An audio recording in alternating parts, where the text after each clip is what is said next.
At 30 pounds, 25 miles of range, the JackRabbit OG2 Pro is the ultimate camp tool. It's so fast. Need to grab supplies from a mile away, you need to go scout a trail, or you just want to cruise around camp? Well, this thing does it all without taking up more room than a camp chair.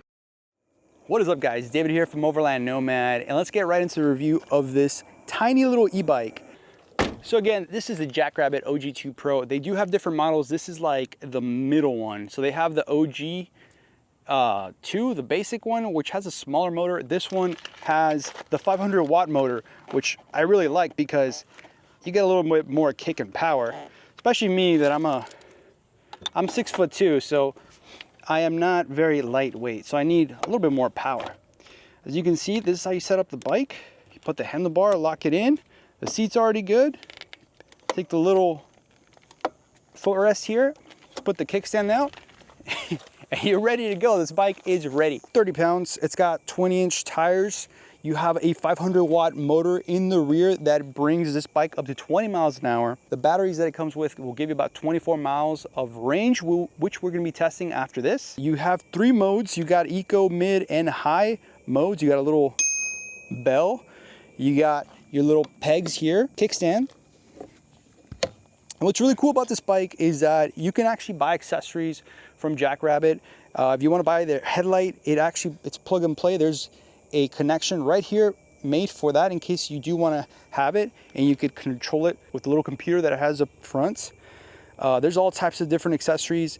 This thing is IPX4 rated, so this thing can take rain. It could take splashes when you're traveling on dirt roads, stuff like this. It's gonna withstand. It's made for this kind of stuff. That's enough talking about the bike, but actually let's put it to the test.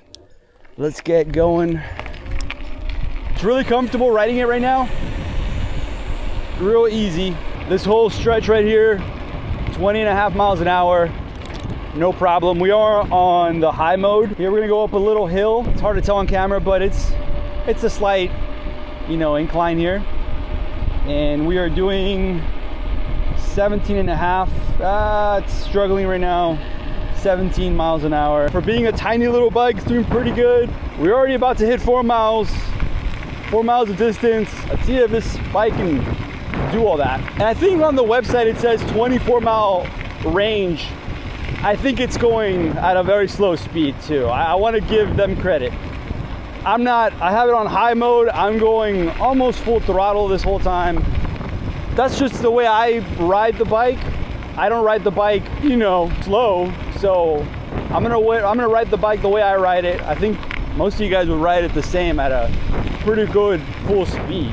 I will say my butt's starting to hurt after a while riding it. Definitely recommend upgrading to a better seat. It's got 4 bars for your battery life, and we're still full. We are at 5.5 miles. As you've been seeing, I've been riding it pretty hard. We already rode it through some dirt caliche roads that you saw, and it holds up pretty good. Like I said, it's not the most comfortable ride, but the fact that it's so small it's okay, because I know this isn't a full-size bike. This is a mini e-bike.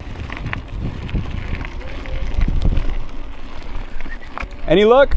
Yeah, we got the Coming up the hill here, 7 miles an hour. I have some bad news for you guys. We are at 12.2 miles and we already lost the 3rd bar. We're at the smallest bar. I wish it would last a little longer, but having swappable batteries is actually pretty convenient if you do need more range. For me, this is actually pretty good.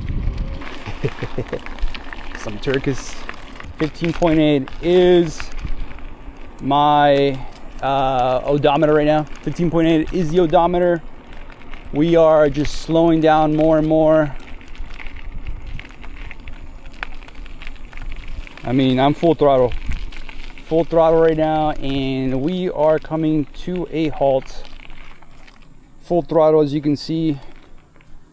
I will take you guys off my chest mount here. Full throttle. So what's the verdict? So the verdict is 15.8 mile range. You will get, if you're running it on high, if you're going full speed like I was, like you watched on the video, and if you're kind of a heavy person, 6 foot tall, 205 pounds plus maybe 10 extra pounds of baggage, that I had in my backpack. So I think that's pretty cool bike for whenever you go camping or you go overlanding. You throw it in the back of your truck. You kind of want to go explore the trails around you without having to go drive your truck. You get to go out on a bike. You get to experience all the nature. I think this is really cool. And if you want more range, well, you could buy the extra batteries and just carry another set and just swap them in and you're good to go. I did share my range results with JackRabbit, and this is what they replied. The range test that you conducted isn't how most people ride their bike or how any e-bike tests range. As per industry standards, we conduct range tests with a 180-pound rider on a variable course at variable speeds. So we do not test at full throttle, as most people do not ride at full throttle for hours at a time. So that's the reply, and I think that's fair enough. I recently loaded up my JackRabbit on the back of my truck and took a short road trip to a camping event in Central Texas. The expo was held at a huge campground where the showers were about a 10-minute walk from camp, and the whole place was perfect for exploring and riding around. An ideal spot to test out the JackRabbit. I also wanted to show it to a few friends who had seen the bike online but never in person. They instantly loved it. Everyone kept taking turns riding it and putting it to good use. My buddy Duncan took it for a spin around the campground and had such a good time that he just kept going, riding all over the sites, and making new friends along the way. This trip really proved my point. The JackRabbit is a perfect camping mode of transportation. It packs small, weighs almost nothing, is super fast, and the battery lasts way longer than you'd expect. And when I was done, I simply strapped it back on the truck bed. It took up virtually no space in the 6-foot bed, which makes it a no-brainer for any overlanding or camping trip. There's one thing I do want to mention is that there's a cool community on Facebook. I'll link it over somewhere where guys modify these JackRabbits. So I've seen people put like dual brakes on it. They do all these crazy mods where it looks pretty sick. I want to finish my video review with my thoughts. I seriously love this bike. I ride it around my neighborhood, at parks, my kids use it, and I take it on trips now. Even my dad loved my JackRabbit so much that he even bought himself his own JackRabbit. The JackRabbit does come in at $1,649, which isn't cheap, but you won't find any other bike like this. And JackRabbit does have a great customer service based out of San Diego, California. Overall, this bike is really cool and it's perfect for the overlanding camping scene because you can take it in the back of your vehicle and you can take it with you anywhere. You can travel for miles on the trail if you're out in the middle of nowhere, or if you're camping at an event, this thing will take you in and out of all the places that you want to go check out. So anyways, thank you guys for watching and we'll see you on the next one.